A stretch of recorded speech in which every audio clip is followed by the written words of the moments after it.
ज्यादा पापी कौन? बेताल के उड़ने के बाद दोबारा विक्रमादित्य शिंशपा वृक्ष की ओर दौड़े और पेड़ पर उल्टे लटके बेताल को कंधे पर लादकर चल पड़े।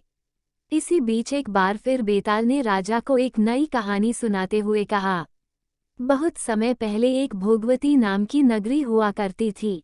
उस नगरी में राज रूपसेन का राज हुआ करता था। राजा को शादी करने का बड़ा मन था। एक दिन राजा ने अपने चिंतामणि नाम के तोते से पूछा, बताओ मेरी शादी किसके साथ होगी? तोते ने कहा, मगध की राजकुमारी चंद्रवती से। राजा ने तोते की बात सुनने के बाद एक ज्योतिषी को बुलाकर यही सवाल पूछा। ज्योतिषी ने भी राजा को वही उत्तर दिया जो तोते ने दिया था। मगध की राजकुमारी को भी अपने होने वाले वर के बारे में जानने का बड़ा मन था। राजकुमारी ने अपनी मैना मंजरी से पूछा, अरे यह बताओ मेरा विवाह किसके साथ होगा? मैना ने भी राजकुमारी को राजा रूपसेन से शादी होने की बात बताई। इतना सुनने के बाद दोनों नगर की तरफ से शादी का न्योता एक दूसरे को भेजा गया, जो स्वीकार हो गया। इस तरह राजा रूपसेन और राजकुमारी की शादी हो गई।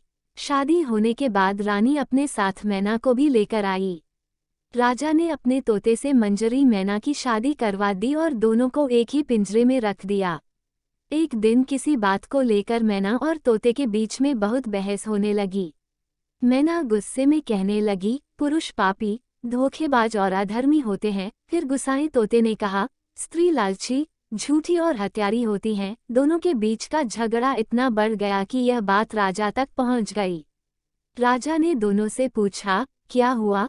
तुम दोनों क्यों लड़ रहे हो? मैना ने झट से कह दिया कि महाराज, आदमी बहुत बुरे होते हैं, और फिर सीधे कहानी सुनाने लग गई। सालों पहले इलाहापुर नगरी में महाधन नाम का सेठ रहता था। उस सेठ के घर शादी के कई सालों बाद एक लड़का पैदा हुआ। महाधन सेठ ने उसका बड़े ही अच्छे से पालन पोषण किया। अच्छे संस्कार मिलने के बाद भी सेठ का बेटा बड़ा होकर जुआ खेलने लगा। जुए की लत में वो सारा पैसा जुआ खेलते हुए हार गया। इसी बीच सेठ की मौत हो गई।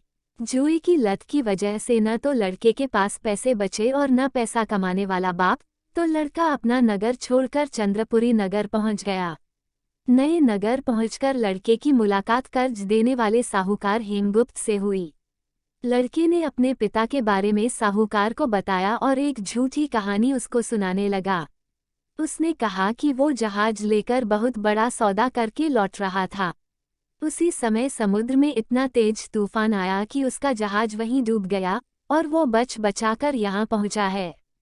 इतना सुनते ही साहूकार ने उसे अपने घर में रहने की इजाज़त दे दी। इसी बीच हेमगुप्त साहूकार को ख्याल आया कि सेठ का यह लड़का मेरी बेटी के लिए अच्छा वर साबित हो सकता है। तुरंत साहूकार ने अपनी बेटी की शादी सेठ के बेटे से करवा दी। शादी के कुछ दिन तक अपने दामाद का काफी सत्कार करने के बाद साहूकार ने अपनी बेटी को खूब सारा धन देकर विदा कर दिया। दोनों के साथ साहूकार ने एक दासी को भी भेजा। रास्ते में सेठ के बेटे ने अपनी पत्नी से कहा, सारे गहने मुझे दे दो, यहाँ कई लुटेरे हैं। उसकी पत्नी ने ऐसा ही किया। जेवर मिलते ही उसने दासी को मारकर कुएं में फेंक दिया और अपनी पत्नी को भी कुएं में धक्का दे दिया।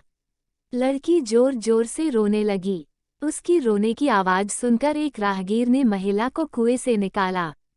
कुएं से निकलते ही वो अपने पिता के पास चली गई। उसने अपने साहूकार पिता को सच्चाई नहीं बताई। उसने कहा, कुछ लुटेरे ने उन्हें लूट लिया और दासी को मार दिया। साहूकार ने अपनी बेटी को दिलासा देते हुए कहा, चिंता मत करो, तुम्हारा पति जिंदा होगा और वो कभी न कभी जरूर लौटकर आ जाएगा। उधर लड़का अपने नगर पहुंचकर दोबारा सारे पैसे और जेवरात जुए में हार जाता है। पैसे खत्म होने के बाद उसकी हालत बहुत बुरी हो गई। इससे परेशान लड़का दोबारा साहूकार के पास जाता है। वहां पहुंचते ही उसकी मुलाकात पत्नी से होती है। वो उसे देखकर बहुत खुश होती है और बताती है कि उस दिन जो कुछ भी हुआ उसने अपने पिता को नहीं बताया है। वो उस झूठी कहानी के बारे में अपने पति को बताती है। जैसे ही साहूकार अपने दामाद को घर में देखा तो उसने उसका स्वागत किया। कुछ दिन साहूकार के घर में रहने के बाद एक रात को मौका देखकर सेठ का बेटा अपनी पत्नी को मारकर उसके सारे जेवरात लेकर फरार हो जाता है। यह कहानी बताने के बाद मैना कहती है, महाराज, ये सब होते हुए मैंने खुद अपनी आंखों से देखा है। यही वजह है मैं आदमियों को पापी कहती हूँ। मैना की कहानी सुनने के बाद राजा तोते से कहता है, अब तुम बताओ स्त्रियों को बुरा क्यों कह रहे थे। यह सुनते ही तोता भी कहानी सुनाने लग जाता है। वो बताता है कि एक समय वो कंचनपुर में सागरदत्त नाम सेठ के यहाँ रहता था। उसके बेटे का नाम श्रीदत्त था, जिसकी शादी पास के ही नगर श्रीविजयपुर के सेठ सोमदत्त की बेटी से हुई थी। शादी के बाद व्यापार करने के लिए लड़का परदेस चला गया। उसकी पत्नी जयश्री उसका इंतजार बेताबी से करती थी, लेकिन 12 साल गुजर गए, लेकिन वो परदेस से लौटकर नहीं आया। अपने पति का इंतजार करते हुए एक दिन महिला अपनी छत से एक पुरुष को आते हुए देखती है। वो उसे बेहद पसंद आता है। वो उसे अपनी सहेली के घर बुलाती है। वो उससे बात करती है और उससे रोज अपनी सहेली के घर मिलने को कहती है। अब श्रीदत्त की पत्नी जयश्री उस युवक से रोज मिलने लगी। ऐसा होते होते कुछ महीने बीत गए।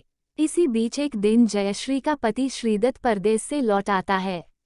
महिला अपने पति को देखकर परेशान हो जाती है। थका हारा श्रीदत्त आराम करने के लिए बिस्तर पर लेटते ही एकदम सो जाता है। मौका देखते ही उसकी पत्नी उस युवक से मिलने के लिए अपनी सहेली के घर चली जाती है।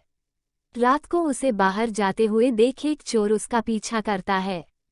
वो देखता है कि वो किसी घर में चली गई। अफसोस, वो युवक सांप के काटने की वजह से मर जाता है। जैसे ही जयश्री उसे देखती है तो उसे लगता है कि वो सो रहा है। वो उसके करीब जाती है। उसी समय पास के पीपल के पेड़ पर बैठा भूत मरे हुए युवक के शरीर में घुसता है और महिला की नाक काटकर वापस पेड़ पर बैठ जाता है। रोते हुए वो अपनी सहेली के पास पहुंची और उसे पूरी कहानी बताई।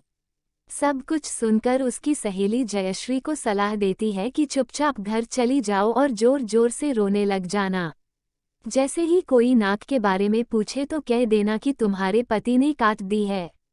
वो ऐसा ही करती है। लड़की का पिता श्रीदत्त की शिकायत करता है। इसके बाद सभा में सभी पेश होते हैं। जैसे ही राजा लड़की की कटी हुई नाक देखता है तो गुस्से में उसके पति को सूली से लटकाने का फैसला सुना देता है। उस सभा में वो चोर भी मौजूद होता है, जिसने श्रीदत्त की पत्नी को रात में घर से बाहर जाते और अन्य चीजों को देखा था। राजा द्वारा सुनाई गई सजा को सुनते ही चोर बहुत दुखी होता है। वो किसी तरह से हिम्मत करके राजा को सारी कहानी बताता है।